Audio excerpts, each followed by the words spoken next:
বাদশা ছিলেন। বিভিন্ন রকম অত্যাচারে করতেন তিনি। লোকজনের ঘোড়া কেড়ে দেন জোর করে। বাদশাহ একজন সৈন্য-সামন্ত সঙ্গে নিয়ে শিকার করতে গেলেন। দল নিয়ে শিকার করতে আসা রাজাদের একটি অভিজাত এবং এর একটি বড় উৎসব। রাজা একা এক শিকার করার পিছনে ধাওয়া করতে করতে অনেক দূর চলে গেলেন। তার অন্যদিকে খেয়ালই নেই, তখন সন্ধ্যা হয়ে রাজা টের পেলেন বনের মাথায় অন্ধকার নামছে। সঙ্গে সঙ্গে অনুচরণে সম্পূর্ণ অপরিচিত স্থান। তিনি কাছাকাছি গ্রামে গিয়ে আশ্রয় নিলেন। এক ধনবান ব্যক্তি বাড়িতে রাত্রি যাপন করবেন বলে ইচ্ছে প্রকাশ করলেন। তারপর তিনি একটি ধনী ব্যক্তির বাড়িতে গিয়ে আশ্রয় নিলেন। কিছুক্ষণ পর তিনি দেখলেন ধনী ব্যক্তি তার গাধাকে বেগম প্রহর করছে।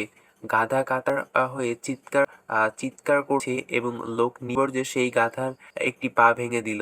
রাজা তাই দেখে লোকটিকে বললেন, কি কি অবহেলা জিপে এভাবে পেটাচ্ছেন কেন? গাধার পা ভেঙে তুমি নিজের শক্তি পরীক্ষা করো।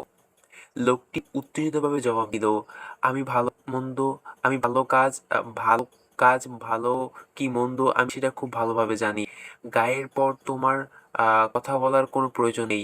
জবাব শুনে রাজা খুব দুঃখ পেলেন। এভাবে নিরীহ প্রাণীটিকে মারার কারণ কি হতে পারে? দয়া করে সেটা আমাকে বুঝিয়ে বলবেন কি? মনে হচ্ছে তুমি যে নির্বোধ তা বরং একটি পাগল। লোকটি হেসে বলল, হ্যাঁ আমি পাগল, তবে সব শুনলে তুমিও বলবে আমি নির্বোধের মতো গাধাটার পা ভেঙে তাই এর মধ্যে একটি উদ্দেশ্য আছে। আমরা আমাদের বাদশাহ খুব অত্যাচারের কথা সবাই জানে। আমরা সুস্থ সবল গাধাটির খবর পেলে নিশ্চয়ই তিনি জোর করে এটা নিয়ে যাবেন। শুনছি আমাদের এই এলাকায় বাদশাহ এসেছেন, তাই গাধাটাকে বাদশার অত্যাচার থেকে রক্ষা করার জন্য খড় করে দিলাম। বাচ্চাটি গাধাটিকে কেড়ে নেওয়া যাওয়ার চেয়ে খড় অবস্থায় আমার কাছে থাকা অনেক ভালো। আমাদের অত্যাচারী বাদশাকে জানাই শতধিক। বাদশাহ গ্রামবাসীর লোকটির মুখের কথায় নিন্দা খুব দুঃখ পেলেন, কোনো জবাব দিলেন না। রাগে অপমানে দুঃখে সারা রাত দু চোখের কথা এক করতে পারেননি। রাতে না ঘুমিয়ে কাটিয়ে দিলেন। ভোরবেলায় আলো ফুটলে পূর্ব আকাশের মুদ্র বাতাসে বয়ে যাচ্ছেন। পাখির কলরবে মুখের চারদিক সৈন্য-সামন্তে বাদশাকে খুঁজতে খুঁজতে সাত সকালে হাজির হলো সেই গ্রামের ধনী লোকের বাড়ির সামনে এলো। তারা শত শত লোক মুহূর্তে ভিড় হয়ে গেল।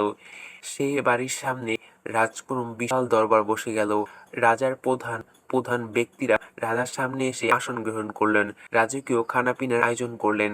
কিছুক্ষণের মধ্যে সেই এলাকায় পরিবেশে পাল্টে গেল।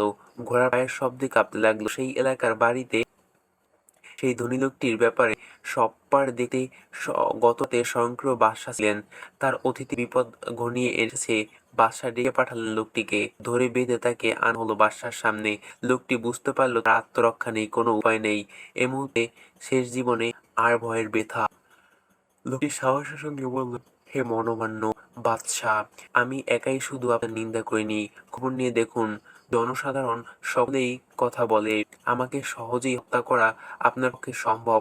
আমার কথা আপনি মনে আঘাত পেয়েছেন, সেজন্য আমি দুঃখিত, কিন্তু আপনার উচিত হবে ভালো কাজ করা, যেন আপনার বদনাম না করতে পারে কেউ। অন্যদিকে কখনোই সুনাম অর্জন করা সম্ভব, অন্যায় করে কখনোই সুনাম অর্জন করা সম্ভব